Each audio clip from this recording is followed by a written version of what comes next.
Je ne pense pas que ce soit une bonne idée, Ragnar. Et s'il est blessé ou tué?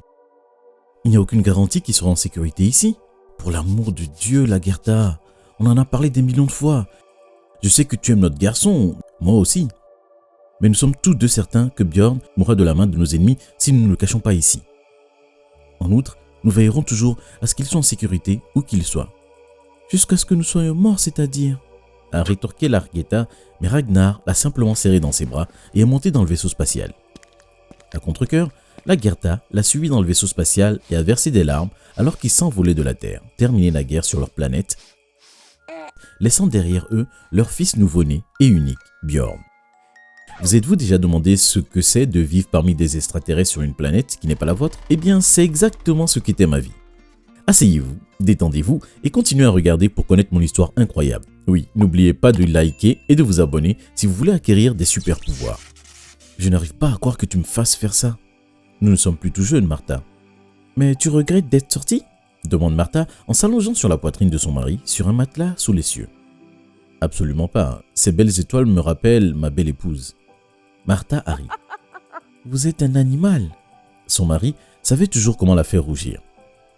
Soudain, une forte pluie s'est mise à tomber, pas même une bruine, mais une pluie battante qui les a immédiatement trempés. Alors qu'ils essayaient de faire leur bagage et de courir à l'intérieur, ils ont entendu un bébé pleurer au loin. Mark a essayé d'arrêter Martha, mais elle a couru et a pris le bébé avec toutes ses affaires et ils sont tous rentrés dans leur maison. Ce bébé, c'était moi, Matthew. Après avoir réfléchi à ce qu'ils allaient faire de moi et maudit celui qui avait laissé un nouveau-né sous la pluie, Mark et Matthews ont décidé de m'adopter puisqu'ils ne pouvaient pas avoir d'enfant à eux. Ils m'ont donné le nom de Matthew. J'ai grandi comme n'importe quel enfant normal. Je n'ai jamais su que j'étais différent et mes parents ne me l'ont jamais dit. Les choses ont commencé à changer quand j'ai eu 16 ans. Nous étions en cours, mais je n'écoutais pas.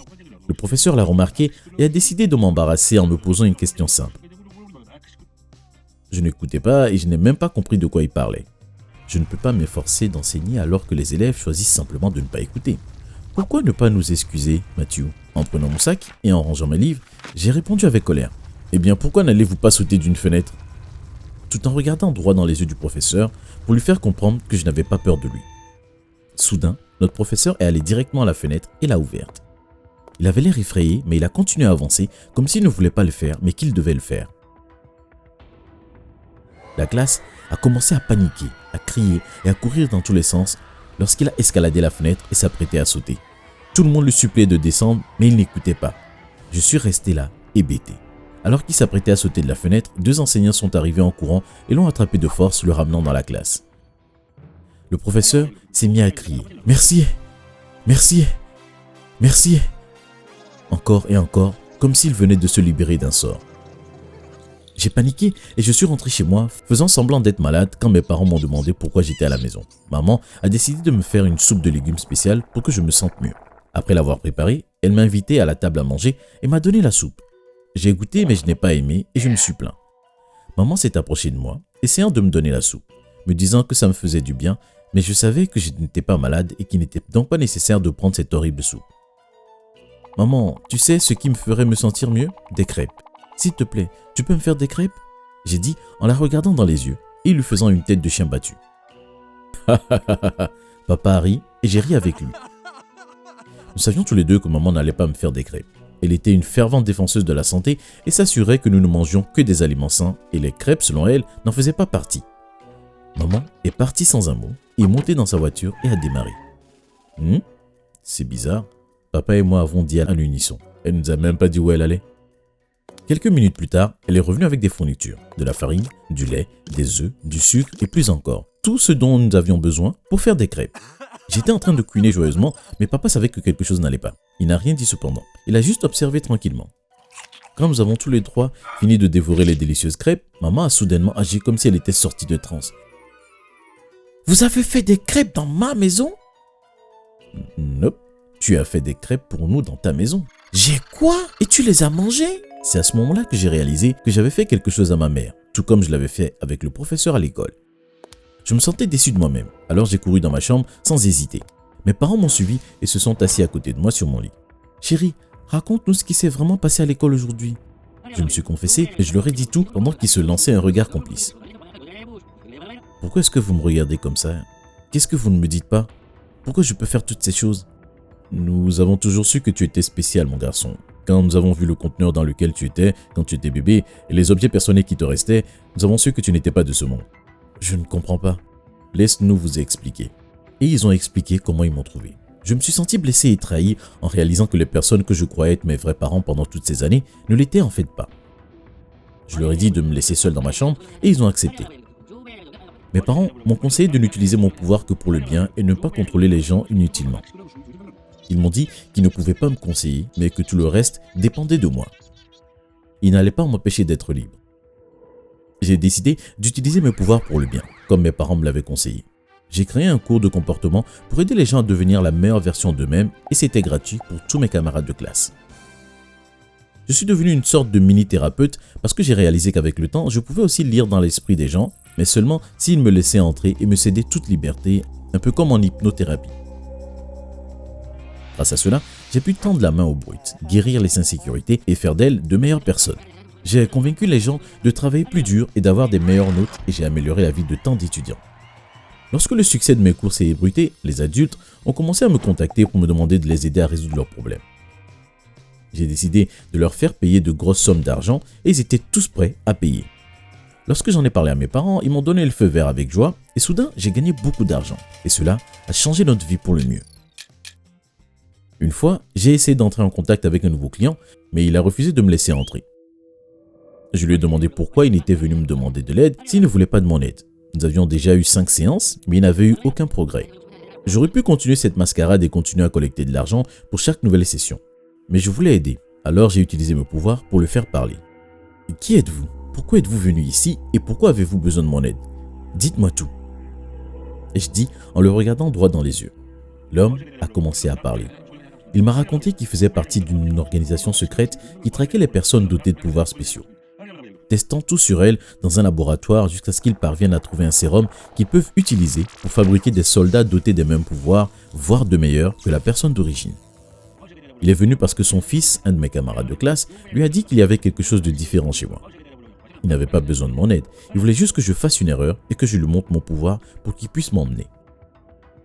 Il est sorti de sa transe immédiatement après avoir dit tout ça et a essayé d'appeler les renforts, mais je l'ai arrêté. Stop! Restez assis ici pendant 24 heures. Ne bougez pas quoi qu'il arrive. Vous comprenez? Il a hoché la tête. J'ai rapidement conduit à la maison et raconté à mes parents ce que j'avais rencontré. Nous avons emballé quelques affaires, nous sommes montés dans la voiture et avons commencé à déménager. Nous avons roulé aussi vite que possible en direction d'aéroport, mais nous avons été soudainement encerclés. Cet homme avait réussi à se libérer de l'état dans lequel je l'avais mis et il se tenait juste en face de nous. Ils nous ont tous forcés à sortir de la voiture. J'ai essayé d'utiliser mes pouvoirs sur les soldats, mais ils portaient des lunettes qui m'empêchaient de voir leurs yeux. C'est très simple, Matthew, ou quel que soit ton vrai nom. Monte dans la voiture. Le danger imminent a fait remonter à la surface un nouveau pouvoir qui m'appartient.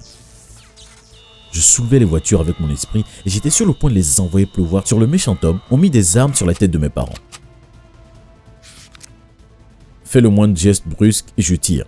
Alors que j'étais distrait, les voitures sont tombées et j'ai entendu un énorme coup sur ma tête, me faisant perdre connaissance. Je me suis réveillé dans un endroit étrange. Mes mains, mes jambes et mon ventre étaient suspendus à des barres métalliques et mes yeux étaient grands ouverts. J'étais allongé. J'ai essayé d'utiliser ma télékinésie pour enlever le truc qui me couvrait les yeux, mais je n'y suis pas arrivé. Et j'ai remarqué que c'était à cause des barres de métal qui recouvraient toute ma main. J'ai encore entendu cette voix étrange. « Bjorn, tu es réveillé. Désolé pour le désagrément. Épargne-moi les mensonges, s'il te plaît. Quelle impolitesse de ma part. Je ne me suis pas présenté correctement. Mon vrai nom est Hub. Ravi de te rencontrer. » Hub, c'est quoi ce nom stupide? Tes parents étaient-ils aussi stupides? Hub a rigolé. Au contraire, le nom Hub est beaucoup plus spécial que le tien. Je ne pense pas que quiconque préférait le nom Hub à celui de Matthew. Pas Matthew, ton vrai nom, Bjorn. Je ne sais pas de quoi vous parlez. Pourquoi ne me libérez-vous pas pour que nous puissions avoir une conversation plus civilisée? Je le ferai certainement quand nous aurons terminé. Finir avec quoi? Où sont mes parents?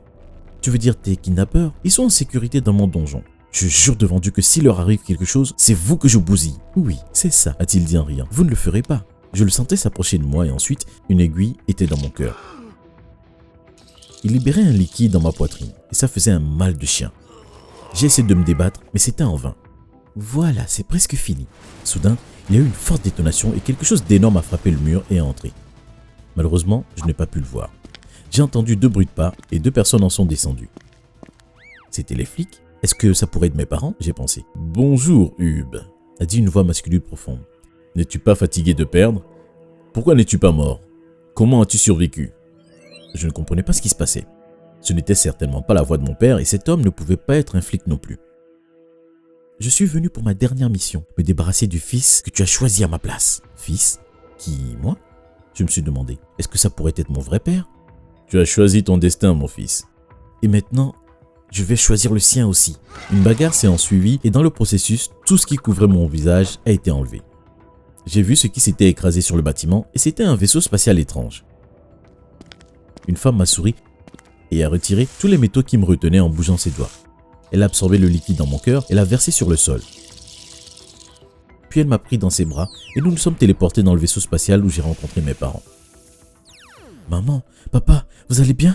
J'ai crié et les ai serrés très fort dans mes bras. La femme qui m'a sauvé avait l'air déçue. « Nous sommes si heureux que tu ailles bien !» Et ils se sont pris dans les bras aussi. « Ce sont tes vrais parents. » Je me suis retourné et j'ai été choqué de découvrir que la femme qui m'avait sauvé et l'homme qui se battait avec Hub à l'extérieur du vaisseau spatial étaient mes parents. « Je suis désolé, Bjorn. Nous t'expliquerons tout une fois rentré à la maison. Mais pour l'instant, je peux te donner un récapitulatif. Hub est né sans aucun pouvoir et cela l'a rendu jaloux et a fini par devenir mauvais. Il a essayé de te tuer et de détruire la planète, mais nous avons réussi à te cacher sur Terre sans qu'il sache et nous l'avons combattu, lui et ses sbires depuis. Mon vrai père est entré dans le vaisseau spatial en tenant Hub comme un poulet. Il l'a enfermé dans une cage qu'il électrocutait chaque fois qu'il bougeait. Il devait donc rester immobile. Il nous a fallu de nombreuses années, mais nous avons pu le vaincre, lui et la révolution, et sauver la planète. Lors de notre dernière bagarre, il a compris que tu étais toujours en vie et sur Terre, alors il est venu te trouver, prendre tes pouvoirs et te tuer. Malheureusement, il a échoué et sera enfermé pour le reste de sa vie.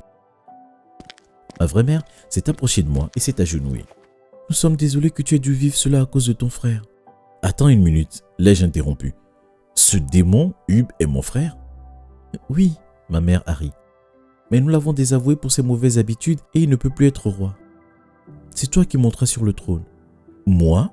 Un roi? »« Oui, mon amour. » Ma mère m'a tapoté la tête. « Je vous déteste tous! Je vous tuerai tous !» a crié Hub, mais il était électrocuté et assommé par la cage dans laquelle il se trouvait. Nous t'avons observé toute ta vie et nous sommes reconnaissants à ce magnifique couple qui a pris soin de toi. Ils vivront avec nous dans notre palais et seront récompensés pour le reste de leur vie, sauf s'ils veulent retourner sur Terre. Définitivement pas. Marc et Martha ont dit en chœur. Nous avons tous éclaté de rire et pris de grandes respirations de soulagement alors que nous volions en toute sécurité vers notre nouvelle maison et notre nouvelle planète.